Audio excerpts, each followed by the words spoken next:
Quick question for you. Have you ever had a hero in your life? Or someone that you truly admire? Because I remember having an opportunity to see my hero, and I remember trying on so many outfits and I forgot about the time. Has that ever happened to you?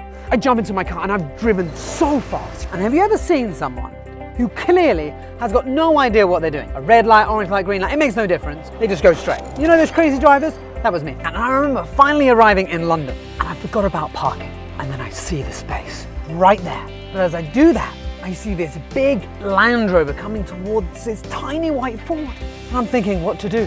So I turn my indicator on. He also turns his indicator on. We're neck and neck, it's pretty close. I know what you're thinking, Ben, do the right thing. I went straight into the space. I held onto the wheel and I felt a venomous look pass me. And then I remember walking up to a massive door. I remember opening it with both hands to go in to look for my hero. I remember finally seeing him sitting on a table, and as he stood up, he was this big with a tiny bit of tuft of hair, and he had these massive teeth like this. It was the most amazing 2 hours. Can you imagine spending 2 hours with that hero?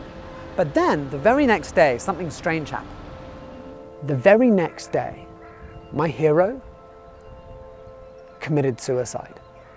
And I had no idea because he seemed fine on the surface, but underneath there was something going on. And if you'd been with me a week later, you'd have found me sitting on a bench. And it was a beautiful blue sky outside. The sun was shining and the birds were chirping. But this was in complete contrast to what was going on inside of me and inside of my mind. And I remember sitting there in a very dark room. Have you ever had a moment in your life where your hands didn't stop shaking? I remember standing up and looking out into a sea of faces, all of Mark's friends and family that were gathered, hoping that there was something that I could say that could make them feel better about this situation. We are all so fortunate to have known Mark. Because the truth is, Mark was more than just a hero to me. Mark was family to me. Mark was my dad. And to think, it was only a week earlier that I saw him walk out of a toilet with toilet paper wrapped around his head, pretending to be the invisible man. A man with a laugh so loud that it would just echo in a room.